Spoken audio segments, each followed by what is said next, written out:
La situation sur le terrain, elle est toujours aussi tendue. Des agriculteurs qui ont subi une année climatique qui est de tous les extrêmes, et quelle que soit la région de France, quels que soient les départements, tous les agriculteurs et tout le monde a été touché, quel que soit le type de production. Donc aujourd'hui, s'ajoute à ça un gouvernement qui, depuis nos actions du printemps, finalement a fait de belles annonces. Mais le gouvernement a été complètement à l'arrêt, et aujourd'hui, on demande au gouvernement d'aller plus vite dans la reprise de ce qui avait été notamment promis par le gouvernement Attal. Dans le projet de loi de finances, on peut se satisfaire que des avancées sont présentes, mais ça n'arrivera pas dans le cours des fermes tout de suite. Donc aujourd'hui, ce qu'on demande, c'est une urgence à l'État français, à l'Europe. Pourquoi aller nous rajouter des contraintes supplémentaires, et notamment des importations qui ne respectent aucun standard français et européen dans ce moment-là où c'est très compliqué. Donc je veux dire, les agriculteurs ne comprennent plus l'intérêt des gouvernements, des hommes politiques, des femmes politiques engagées, qui pourtant, pendant les actions, nous ont tous dit « on vous soutient, on est là pour que l'agriculture française vive dignement de notre métier ». C'est un sujet qui est pour nous primordial, parce que si on veut vraiment consommer ce qu'on nous demande de produire en France et en Europe, c'est là, c'est vraiment paradoxal ce qui est présenté par l'Union européenne. Aujourd'hui, aller signer un tel traité au moment où la crise agricole, elle n'était pas que française au printemps. Rappelez-vous quand même de cette crise agricole européenne. Rappelez-vous aussi les engagements de la présidente Ursula von der Leyen, qui a dit « j'ai entendu l'agriculture, je vais aider ces agriculteurs ». Aujourd'hui, elle est réélue. Elle a oublié tout ce qu'elle a dit. Donc nous, ce qu'on demande aujourd'hui, au-delà du président Macron qui a depuis le début affiché son opposition, mais à partir de quand il allait chercher des alliés pour être sûr que l'opposition, elle ne soit pas que franco-française. Parce qu'on le sait tous, et vous l'avez bien rappelé, une opposition que de la France, ça suffit pas. Il faut trouver d'autres pays alliés. Et nous, dans la mobilisation, si elle est décalée vers le 15 novembre, c'est aussi pour amener les pays européens qui sont d'accord avec nous sur ce sujet des accords de libre-échange, parce qu'on parle beaucoup de ce Mercosur, on peut parler de la Chine, on peut parler du risque ukrainien aussi. Enfin, je veux dire, l'agriculture européenne est menacée de partout depuis la signature et l'écriture de ce fameux Green Deal. C'est très bien d'avoir une agriculture vertueuse en Europe, mais si à chaque fois on ouvre toutes les frontières et à chaque fois, plutôt que d'être souverain sur l'Europe, on préfère importer l'alimentation que nous ne voulons même pas produire chez nous, ça veut dire que finalement on ferme les yeux et on importe une agriculture qui ne correspond à aucun standard européen et français. Oui, Richard Amos, Johan Barbe, qui est porte-parole de la FNSE, est en plateau et voulait vous interroger, avait une question pour vous. Oui, j'aurais quand même une question, parce que finalement, le discours politique, moi, je l'entends. Mais aujourd'hui, qu'allez-vous faire concrètement à l'Assemblée nationale par rapport justement à ce traité de Mercosur? Comment allez-vous agir sur le gouvernement rapidement et au niveau de l'Europe? Parce que c'est vos collègues qui siègent aussi bien à l'Assemblée qu'à l'Union européenne. Donc ça, c'est un premier point. Comment allez-vous faire pour reprendre le travail sur les lois dites Egalim? Parce que pour moi, il est urgent. C'est bien de nous dire que la grande distribution, c'est les vilains petits canards. Moi, la vraie question, c'est que si on veut administrer plus les choses en France, ok, on le fait. Mais on ne fait pas que de le dire à la télé, comme ici en ce moment avec nous, mais on prend des actes clairs. Et en ce moment, la crise politique, malheureusement, nous empêche tout espoir d'une nouvelle loi, quelle qu'elle soit, pour encadrer et aider l'agriculture. Je vais vous répondre, mais ne faites pas le reproche qu'on vienne débattre avec vous à la télévision. Parce que moi, je peux rester dans ma campagne avec mes paysans le matin, il n'y a aucun problème. Ça fait 7 ans que je me bats à vos côtés. Donc, et oui, mais vous aussi vous vous battez, mais il faut qu'on se batte ensemble. On doit tous, les députés de tous les bords politiques, écrire notamment au président de la République pour continuer le combat pour vous face à l'Europe. Et je rappelle ici que les traités de libre-échange, le vrai sujet, c'est qu'à chaque fois on échange de l'agriculture contre autre chose. Et si on demande à ce que l'agriculture soit épargnée dans ce traité de libre-échange, c'est pas pour dire qu'il faut tout fermer. Mais c'est de dire que si, au sein même de l'Union européenne, on continue à être plus vertueux, et c'est ce qu'on veut, parce que on a quand même une volonté de nourrir la France avec des produits sains, et c'est ce qu'on fait depuis des années, et on s'améliorera toujours encore et encore. Mais aujourd'hui, si on revient en arrière avec des traités de libre-échange qui bafouent tout ça, c'est surtout mettre tout à plat de ce qui a été fait en Europe depuis ces 20 dernières années. C'est ça le risque. Parce que comme vous l'avez bien dit, le traité, il est négocié depuis 20 ans. Et il y a 20 ans, on ne produisait pas de la même manière qu'aujourd'hui. Nous avons évolué. Par contre, dans le traité, on laisse rentrer des hormones qui ne sont plus du tout autorisées en Europe et qui n'ont jamais été autorisées en France. Donc ça veut bien dire qu'il y a un sujet quand même d'évolution. Soit on reprend le traité depuis le début, et peut-être qu'on peut renégocier les choses, et on met l'agriculture d'un côté et la partie industrielle de l'autre, et on arrête à chaque fois d'échanger l'agriculture européenne, souvent française, contre d'autres choses. Et je peux parler des batteries chinoises qui aujourd'hui quand même vont impacter durablement l'agriculture française. On parle du cognac, je peux parler de la filière laitière demain qui va être impactée lourdement.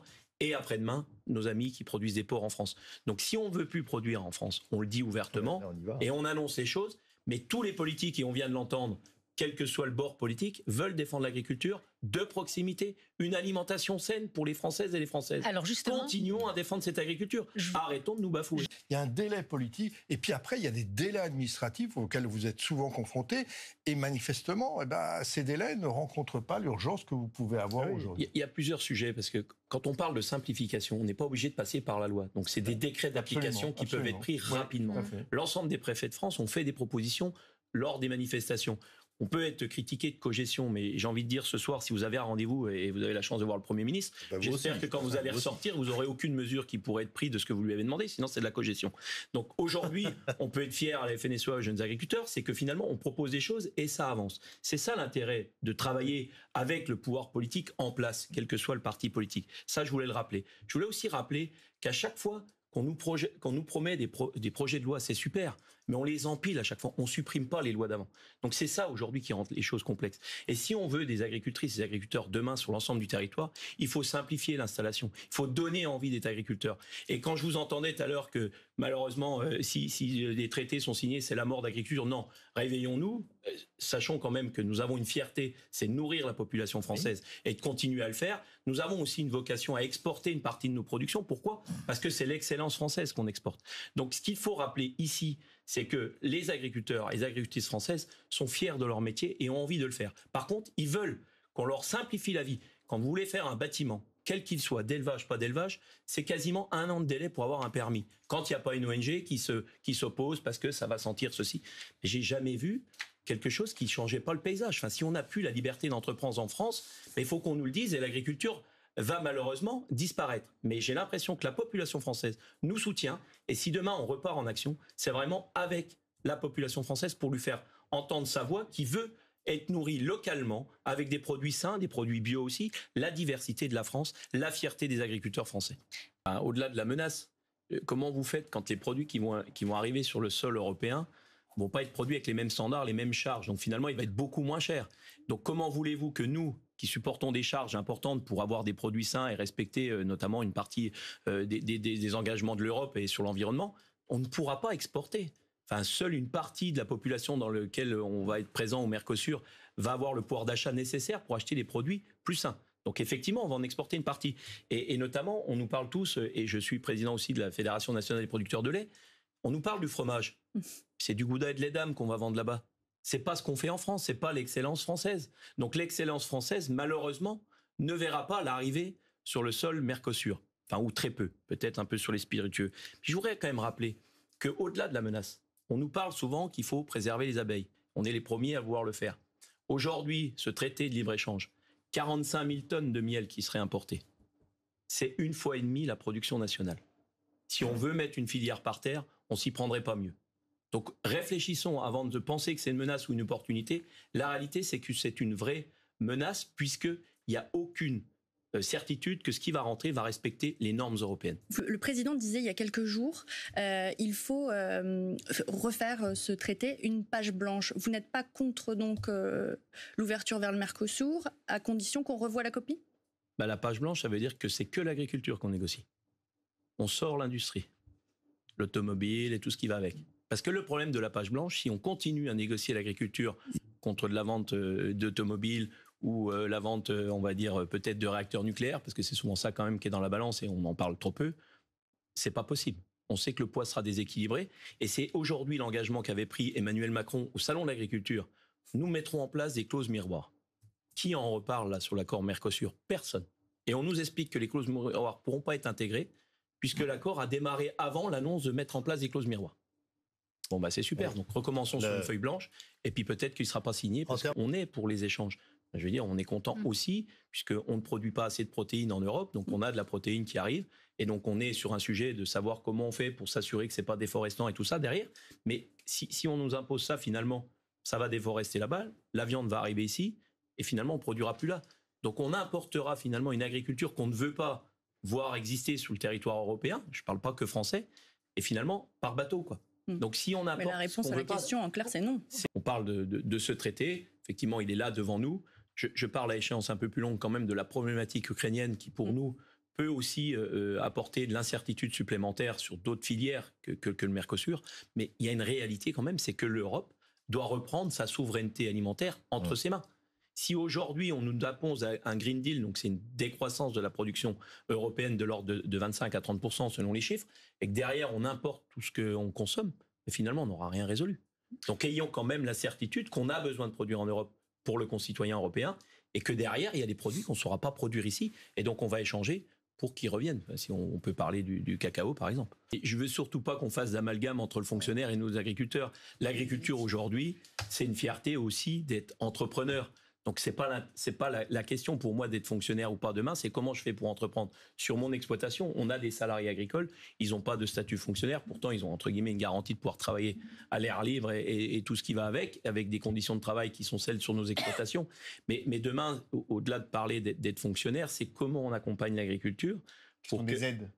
C'est pas forcément des aides. On peut avoir des prix rémunérateurs. Voilà. Je veux dire, on a des consommateurs français qui aujourd'hui sont prêts à débourser de l'argent quand ils ont la certitude que ça va dans la poche de l'agriculteur. Je peux vous parler des marques qui sont engagées à la rémunération des producteurs. Ça fonctionne.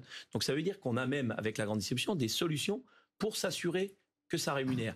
La vraie question, c'est comment on fait pour produire toute l'année avec une rémunération sur l'ensemble des productions nationales. C'est là que c'est compliqué. Je suis peut-être un peu jeune autour de la table, mais je vais quand même vous expliquer que le fondement même de la PAC, c'était un moment où les prix étaient encadrés justement pour assurer le revenu des producteurs. Et l'Europe a décidé qu'on allait mettre une partie du revenu par des aides PAC.